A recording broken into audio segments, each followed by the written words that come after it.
বর্তমান রাজ্য সরকারের বড় সাফল্য হচ্ছে একের পর এক ধারাবাহিক উন্নয়ন। শুক্রবার মুখ্যমন্ত্রীর দিনব্যাপী বরাক সফরের সূচনা হয় কাছাড় ক্যান্সার কেয়ার হাসপাতালের উদ্বোধনের মধ্য দিয়ে। এ উপলক্ষে আয়োজিত সভায় এক ঝাঁক সাংবাদিক ও হাজারো মানুষের মুখোমুখি হয়ে এই কথাই পরোক্ষে বুঝিয়ে দিলেন খোদ রাজ্যের মুখ্যমন্ত্রী হিমন্ত বিশ্ব শর্মা। এদিন মুখ্যমন্ত্রীর সফর সঙ্গী ছিলেন স্বাস্থ্যমন্ত্রী কেশব মহন্ত, ছিলেন পরিবহন আবগারি মন্ত্রী পরিমল শুক্লবৈদ্য, সাংসদ ডাক্তার রাজদীপ রায় সহ বিধায়করা। মুখ্যমন্ত্রী তাঁর ভাষণে আরও বলেন, শিলচরের উন্নয়নের জন্য আজ একটি ঐতিহাসিক দিন। 295 কোটি টাকা ব্যয়ে ক্যান্সার হাসপাতাল এতদ অঞ্চলের মানুষের স্বাস্থ্য পরিষেবায় উন্নতিকল্পে এক যুগান্তকারী পদক্ষেপ বলেন মুখ্যমন্ত্রী। এর আগে মুখ্যমন্ত্রী একটি জল সরবরাহ প্রকল্পের উদ্বোধন করেন। মুখ্যমন্ত্রী আরও বলেন, 2022 সাল থেকে আমাদের সরকার কর্তৃক 10টি ক্যান্সার হাসপাতালে 2 লক্ষেরও বেশি রোগী চিকিৎসা নিয়েছেন। এই হাসপাতালগুলি একটি অনন্য মডেলে চলে, যেখানে রাজ্য সরকার তার দৈনন্দিন কাজকর্মে হস্তক্ষেপ করে না। এদিকে একদিনের ঝটিকা সফরে তিনি শিলচর মেডিকেল কলেজ হাসপাতালে অমৃত প্রকল্পের অধীনে জল সরবরাহ প্রকল্পের দ্বিতীয় পর্যায়ের শিলান্যাস সহ কাছাড় ক্যান্সার কেয়ার হাসপাতালের উদ্বোধন, করিমগঞ্জ মেডিকেল কলেজ হাসপাতালের ভূমিপুজোর পর রামকৃষ্ণনগর মিনি স্টেডিয়ামে জনসভা এবং সবশেষে লক্ষ্মীপুর লাবক বাগানের খেলার মাঠে জনসভায় যোগ দেন। আজ সকাল 9টা নাগাদ বিশেষ বিমানে কুম্ভীরগ্রাম বিমানবন্দরে এসে পৌঁছান মুখ্যমন্ত্রী। এরপর শিলচর মেডিকেল কলেজ হাসপাতালে অমৃত প্রকল্পের অধীনে ওয়াটার সাপ্লাই প্রকল্পের উদ্বোধন করেন মুখ্যমন্ত্রী। এরপর মেডিকেলের জল সরবরাহ প্রকল্পের দ্বিতীয় পর্যায়ের নির্মাণ কাজের শিলান্যাস ছাড়াও কাছাড় ক্যান্সার কেয়ার হাসপাতালের শুভ উদ্বোধন করেন তিনি। উদ্বোধনী অনুষ্ঠানের পর হেলিকপ্টারে রামকৃষ্ণনগর মিনি স্টেডিয়ামের উদ্দেশ্যে রওনা হন মুখ্যমন্ত্রী। সেখানে আনুষ্ঠানিকভাবে করিমগঞ্জ মেডিকেল কলেজ হাসপাতালের ভূমিপুজোয় অংশগ্রহণ করেন মুখ্যমন্ত্রী। এরপর সেখান থেকে হেলিকপ্টারে লাবক বাগানের উদ্দেশ্যে রওনা দেন মুখ্যমন্ত্রী এবং সেখানকার খেলার মাঠে এক জনসভায় যোগ দেন তিনি। বিকেল 4টা নাগাদ কুম্ভীরগ্রাম বিমানবন্দর থেকে বিশেষ বিমানে গুয়াহাটির উদ্দেশ্যে রওনা দেন তিনি। কাছাড় ক্যান্সার কেয়ার হস্পিটাল 265 কোটি টাকা খৰচ কৰি ৰাজ্য চৰকাৰ আৰু টাটা ট্ৰাষ্টে নিৰ্মাণ কৰি উলিয়াইছে। আজি আমি সেই সুন্দৰ হস্পিটালটো কাছাৰ আৰু বৰাক উপত্যকাৰ কেন্সাৰ ৰোগীসকলৰ কাৰণে আমি আজি উৎসৰ্গা কৰিছোঁ।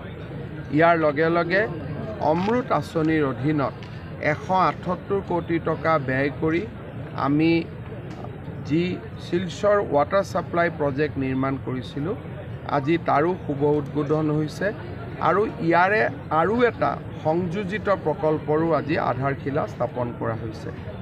এতিয়া আমি কৰিমগঞ্জলৈ যাম। কৰিমগঞ্জতো আজিৰ পৰা মেডিকেল কলেজৰ নিৰ্মাণৰ কাম আৰম্ভ হ'ব।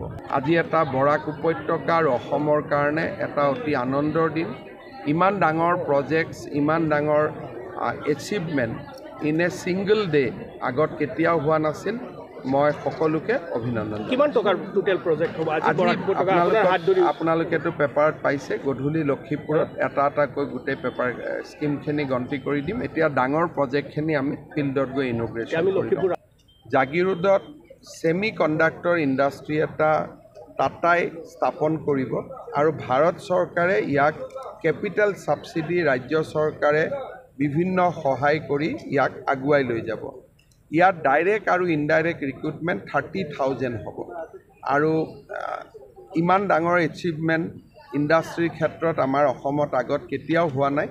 So it is a big achievement. এতিয়া শিলচৰত ৰাইজে কি কৰে, that ball will come to the court of the people of Silchar. কাৰণ ফ্লাইঅভাৰটো এনেই বনাব নোৱাৰিব না, তাততো পোষ্ট পাতিব লাগিব, ৰাস্তা বহল কৰিব লাগিব। How the people of Silchar will support us, আমিতো জোৰ কৰি বনাব নোৱাৰিম। So' it is all depend how people of Cachar will support us. আমি দেখা পাওঁ যে 17খন কেঞ্চাৰ হস্পিটেল নিৰ্মাণ হ'ব বা হোৱাৰ পৰ্যায়ত আছে আৰু এই সমগ্ৰ ব্যৱস্থাটোত 3,700 crores 3,700 কোটি টকা বিনিয়োগ কৰাৰ প্ৰস্তাৱ লোৱা হৈছে। আজি আমি কাছাৰত যিখন লেভেল 2 আমি কেঞ্চাৰ হস্পিটেল উদ্বোধন কৰিলোঁ। এই কেঞ্চাৰ হস্পিটেলত 265 কোটি টকা ব্যয় কৰা হৈছে। টাটা ট্ৰাষ্টে 1180 কোটি টকা খৰচ কৰিব আৰু 108 কোটি টকা ভাৰত চৰকাৰ আৰু বিভিন্ন লোকে আগবঢ়োৱা দান বৰঙণি আমি 81 কোটি টকা লাভ কৰিছোঁ।